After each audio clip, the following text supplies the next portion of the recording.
Entre avril 1846 et février 1848, les États-Unis et le Mexique étaient en guerre. L'annexion du Texas par les États-Unis. Il a encouragé le Mexique à tenter de reprendre son territoire des États-Unis. Finalement sorti victorieux, les États-Unis ont triomphé dans cette guerre.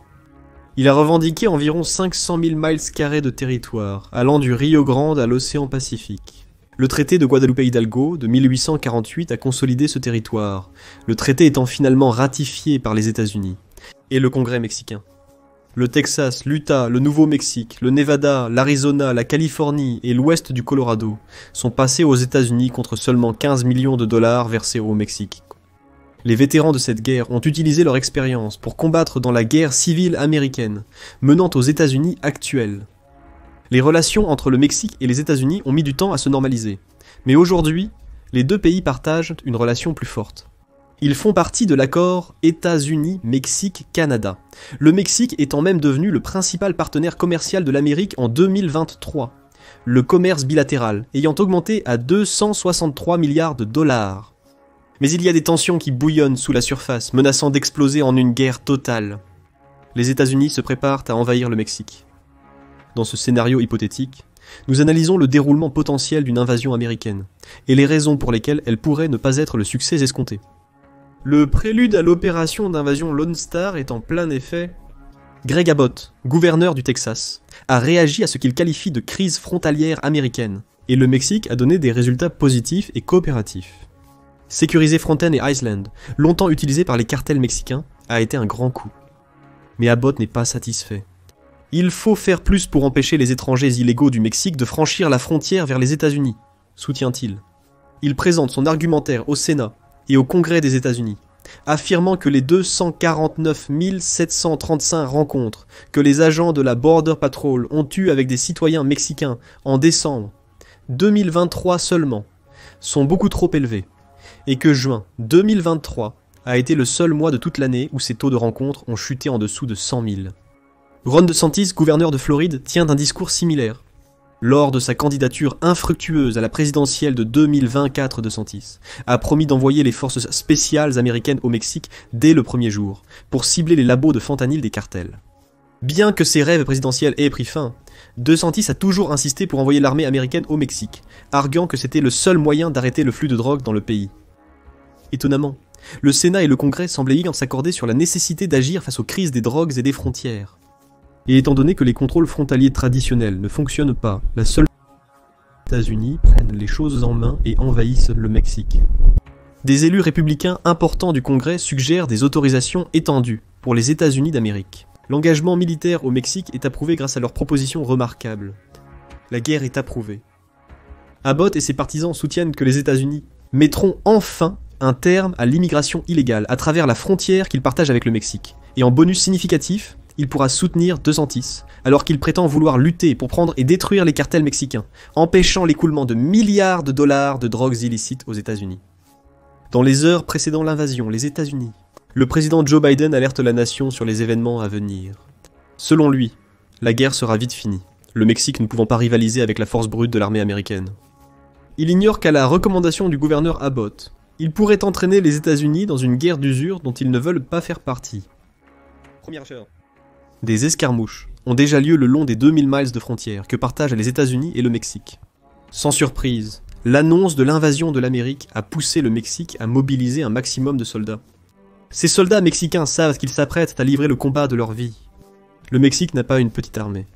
Il compte 412 000 personnels actifs, dont environ un quart est soit envoyés à la frontière, soit en route, ainsi que 98 655 réservistes. Cependant, la main-d'œuvre américaine est indéniablement plus forte. Son armée active compte 1 328 000 personnels et plus de 799 000 réservistes.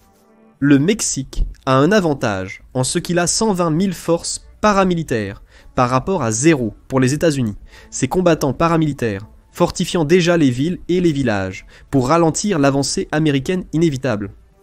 Mais pour l'instant, le Mexique se focalise sur le ralentissement américain. La plupart des forces ouest américaines attaquent depuis le Texas, à la frontière. L'État abrite 15 installations militaires actives, qui hébergent collectivement une énorme partie de l'armée américaine. Un stupéfiant nombre de 73 669 personnels de l'armée sont stationnés au Texas. Lorsqu'on ajoute les 33 691 personnels de l'armée de l'air américaine et les 8 398 marins et marines de la marine américaine stationnés au Texas, l'État, à lui seul, est facilement capable de correspondre au contingent initial d'environ 100 000 personnes que le Mexique envoie d'abord à la frontière. Ajoutez-y 2240 gardes nationaux, et le Texas gère l'essentiel des premiers combats. Beaucoup de ces soldats passeront par la base d'opérations avancées récemment ouverte, une installation de 80 acres, située près du Rio Grande. Tout cela fait partie du plan. Alors que les forces texanes avancent, les États-Unis dans leur ensemble préparent leur marine. Ces navires joueront un rôle essentiel dans l'invasion, mais ils doivent d'abord se positionner. 10e heure. Les affrontements persistent à la frontière mexico-texane. Les soldats mexicains résistent courageusement, mais ne peuvent faire face aux tactiques combinées des combattants américains affluents du Texas. Pendant que les soldats américains combattent au sol, ils sont appuyés par des bombardements et des attaques de missiles de l'armée de l'air. Les bases de la marine commencent aussi à se former. Le United States Ship Houston, un sous-marin nucléaire, se cache au large de la côte est du Mexique, rôdant dans le golfe du Mexique. Il est rejoint par le United States Ship Dallas, sous la surface de l'eau, ainsi que par le United States Ship Nimitz. Tous joueront des rôles essentiels dans la suite, même si leur mission actuelle est de repousser la marine mexicaine, pour aider à libérer le golfe du Mexique. Le Mexique est bien préparé pour ce contingent naval initial. Il possède 194 actifs dans sa marine, ce qui en fait la 16e plus grande au monde en volume d'actifs, mais elle reste incomparable à la puissance américaine. Le Mexique ne possède pas de sous-marins, et seulement 5 destroyers. Ces 11 frégates sont trop petites pour rivaliser avec les 75 destroyers des États-Unis. Malheureusement pour le Mexique, 150 de ces navires sont de simples patrouilleurs. Aucun n'est assez fort pour affronter quoi que ce soit venant du Texas. Ils maintiennent leur position pour quelques jours au moins. 24e heure. La 11e région militaire du Mexique, basée à Torreón, Coahuila, est sur le point de tomber. Les bombardements constants de l'armée de l'air américaine ont détruit les 4 bases militaires de la région, avec des soldats américains du Texas s'infiltrant lentement en combattant les soldats mexicains à la frontière. Des combats ont également éclaté dans la 2e région militaire du Mexique. Couvrant la Basse-Californie, la Basse-Californie du Sud et Sonora, la région abrite 5 bases qui sont toutes des cibles pour l'armée américaine stationnée en Californie. Ces bases font face à une menace encore plus grande que celle posée par le Texas. La majorité des troupes américaines dans ce conflit viennent de Californie, qui abrite environ 30 installations militaires et environ 161 000 militaires, dont 115 000 sont basés à San Diego. Ces soldats arrivent en masse dans la 2e région militaire, transportés principalement par les 56 navires de la marine américaine stationnés à la base navale de San Diego. L'intervention est prompte et violente. Incapable d'envoyer autant de soldats qu'elle le souhaiterait dans la 2e région militaire, le Mexique doit se tenir à l'écart et regarder les soldats venant de Californie traverser ses forces terrestres, pendant que les chasseurs et les bombardiers de l'US Air Force dévastent le quintet de bases militaires qu'ils possèdent dans la région. Dans 48 heures, tant la 2e que la 11e région militaire tomberont. Les États-Unis auront un point d'appui dans le nord du Mexique et contrôleront la frontière, leur permettant d'envoyer plus de soldats dans le pays. Bientôt, plus de navires américains arriveront. Jour 7. Depuis une semaine, les États-Unis renforcent leur présence dans le nord du Mexique, en attendant plus de renforts navals. Plus de 50 navires californiens contrôlent maintenant la côte pacifique mexicaine, y compris le golfe de Californie, tandis que les navires texans s'emparent du golfe du Mexique. Ces navires soutiendront les attaques sur les bases mexicaines dans les semaines à venir, mais pour l'instant, ils servent surtout à isoler le Mexique du reste du monde. Les États-Unis ont déjà interrompu leurs échanges commerciaux avec le Mexique. Le commerce bilatéral a chuté de plus de 200 milliards de dollars, pénalisant également les États-Unis, malgré leur meilleure capacité à encaisser le choc économique. Avec ces navires autour du Mexique, les États-Unis peuvent maintenant contrôler le bassin de Saresti. C'est un problème majeur pour le Mexique. Le bassin contient 81% des réserves de pétrole brut, de sable bitumineux et de liquide de gaz naturel du pays, dont 70% sont situés en mer. Le Mexique vend beaucoup de ce pétrole. La compagnie d'État Pemex a déclaré un bénéfice de 1,2 milliard de dollars en 2022, ce qu'elle ne peut plus faire. Dans les semaines à venir, le Mexique sera à court des ressources nécessaires pour soutenir son armée. Jour 14. Le président du Mexique, Andrés Manuel López Obrador, a travaillé activement en coulisses. Avec une grande partie des approvisionnements en pétrole et en gaz du pays coupés, et l'arrêt du pipeline de gaz naturel par les États-Unis, par lequel le Mexique a vu ses importations augmenter de 400%. Depuis 2011, Obrador doit trouver une solution. Il se tourne vers un allié inattendu, le Venezuela. Avec 304 milliards de barils, le Venezuela détient les plus grandes réserves pétrolières prouvées mondiales. Bien qu'il ne puisse pas accéder à tout le pétrole, il peut en extraire assez pour envoyer un approvisionnement régulier au Mexique. La neutralité du Mexique envers le Venezuela ces dernières années joue en sa faveur, car bien que le Venezuela ne considère pas nécessairement le Mexique comme un allié, il est assez amical pour lui envoyer du pétrole à un prix légèrement gonflé. Une crise immédiate est quelque peu évitée pour le Mexique. Ce qui inquiète Obrador, c'est la lente progression des États-Unis à travers le pays. En utilisant les mêmes tactiques employées pour prendre le nord du Mexique, les États-Unis déploient une force combinée de l'armée, de l'air et de la marine pour détruire les bases militaires mexicaines. Il peut faire peu pour répondre. Malgré les centaines de soldats que les États-Unis perdent chaque jour, le Mexique en perd des milliers. Il a très peu de puissance aérienne par rapport aux États-Unis, avec seulement 462 actifs comparés aux 13 209 de l'Amérique. Il ne peut pas empêcher les avions américains de survoler le Mexique, bombarder des bases et tirer des missiles presque librement. Le Mexique n'a que 3 avions de chasse pour les combattre. La majorité de son armée de l'air est composée d'hélicoptères, 178 d'entre eux, et ils offrent peu de défense contre la puissance aérienne massive de l'Amérique.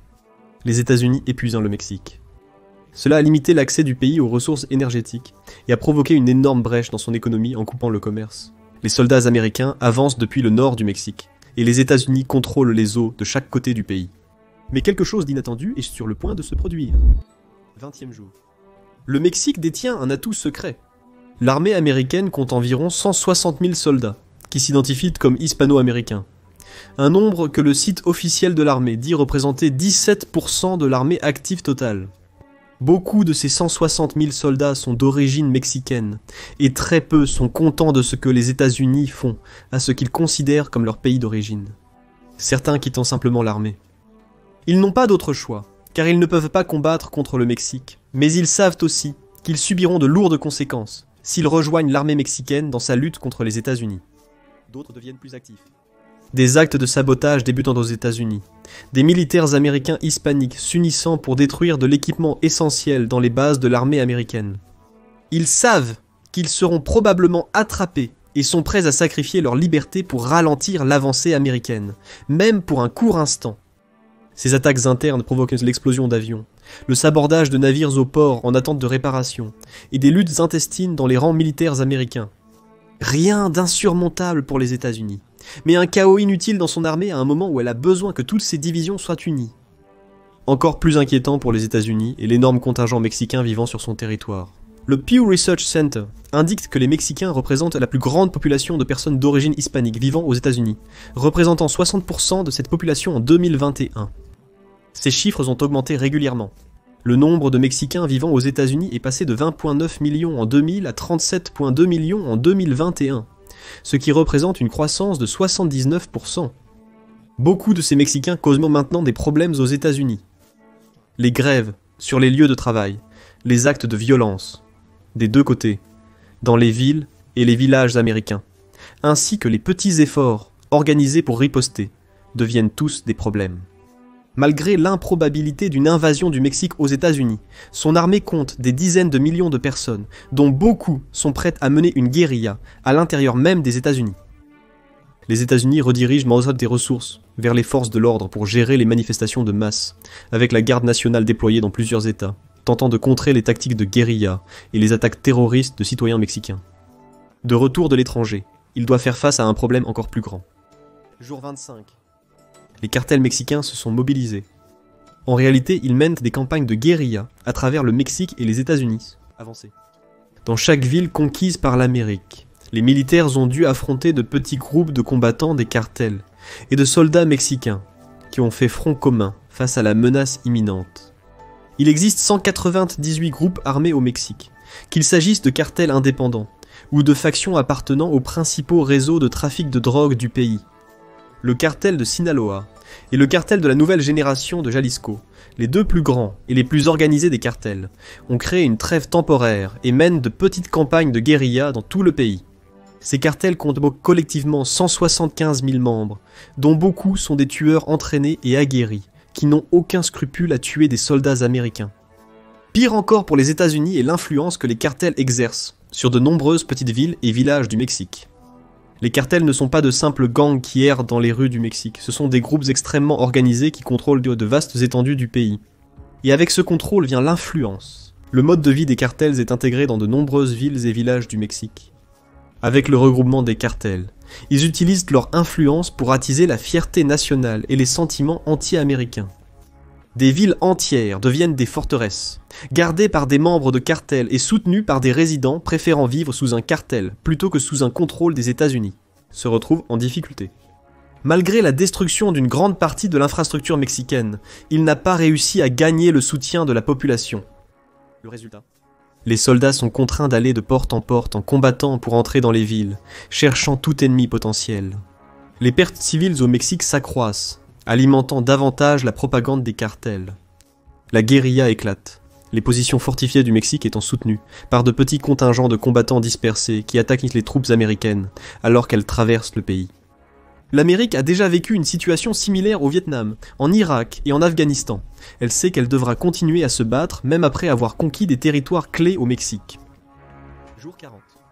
Le changement de focus vers la guérilla met à rude épreuve les forces d'invasion américaines. Ils contrôlent la plupart des grandes villes du Mexique à ce stade, y compris la capitale, Mexico, et a évincé Obrador du pouvoir. Mais cela n'a qu'empiré la situation. Les survivants de l'armée mexicaine après l'invasion américaine sont dispersés et plus enclins à rejoindre les milices et cartels combattant les États-Unis. L'Amérique est confrontée à un manque de force collective et d'infrastructures, l'obligeant à envoyer constamment des patrouilles, de reconnaissance et de petits groupes de combattants. Elle maintient son blocus naval, et son armée de l'air peut encore soutenir les troupes terrestres au besoin. Les affrontements sont moins fréquents que lors de l'invasion initiale, et les tactiques militaires combinées autrefois, si efficaces, le sont moins. Les États-Unis peinent face aux guérilleros mexicains, qui tirent avantage du terrain national. La jungle du Yucatan est devenue une zone de guerre. Cette collection de forêts humides occupe 26 969 miles carrés des 760 et 1 610 miles carrés qui composent le Mexique. Une petite quantité, mais suffisamment d'espace pour que les guérilleros y campent. Les cartels et groupes paramilitaires du Mexique campent dans ces forêts, les utilisant comme point de lancement pour des attaques sur la péninsule du Yucatan, en plus de combattre les plus petits contingents de personnel militaire américain qui osent entrer. Les États-Unis ne peuvent pas ignorer la jungle du Yucatan. Faire cela nierait l'existence de milliers de combattants, donc ils continuent d'envoyer des soldats. Les forces terrestres collaborent avec l'armée de l'air américaine, demandant des frappes aériennes dès qu'elles repèrent des positions ennemies. C'est un travail long, ardu et épuisant, rappelant les difficultés des États-Unis face au Viet Cong durant les années 60 et 70. Le contrôle des principaux centres de population signifie peu lorsque les États-Unis sont confrontés à la guérilla. Jour 50. Les combats se poursuivent toujours dans les forêts humides du Yucatan, pire encore pour les États-Unis, les guérilleros mexicains profitant d'autres aspects de la géographie du pays. Les montagnes au centre et au nord du pays deviennent rapidement des zones interdites.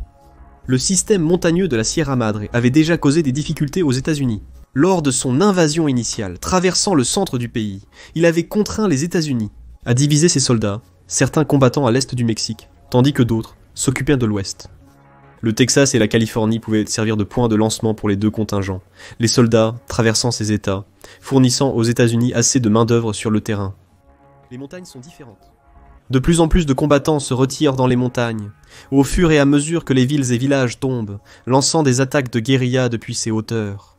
Une fois de plus, les États-Unis doivent déployer de petites troupes sur un territoire hostile. La Sierra Madre occidentale pose le plus gros défi. S'étendant du nord-ouest au sud-est du Mexique, la chaîne mesure environ 700 miles de long et varie entre 100 et 300 miles de large. La plupart de ces sommets dépassent 6000 pieds, avec une poignée de montagnes de la chaîne atteignant 10 000 pieds ou plus. Certes, les guérilleros mexicains ne peuvent pas tirer pleinement parti de ces altitudes, mais ils connaissent bien mieux les montagnes que les troupes américaines. Ils peuvent y tendre des embuscades et lancer des raids sur les villes avoisinantes. Ainsi, le modèle est défini pour les dernières phases de l'invasion. Les États-Unis ont conquis la plupart du territoire mexicain. Les grandes villes sont sous contrôle américain, les bases militaires mexicaines étant détruites ou occupées par les soldats américains. Mais les États-Unis ne peuvent pas prétendre que la guerre est gagnée. Il doit maintenant affirmer son leadership bienveillant dans un pays qui se soulève contre lui durant une période prolongée. La guérilla fait rage dans tout le Mexique, et les soldats américains ne sont jamais vraiment à l'abri d'attaques isolées.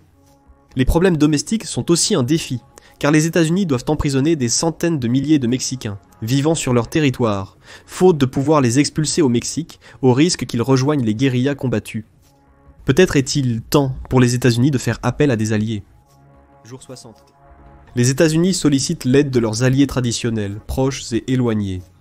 Le Canada est le premier à demander à rejoindre les combats, bien qu'il soit compréhensiblement réticent.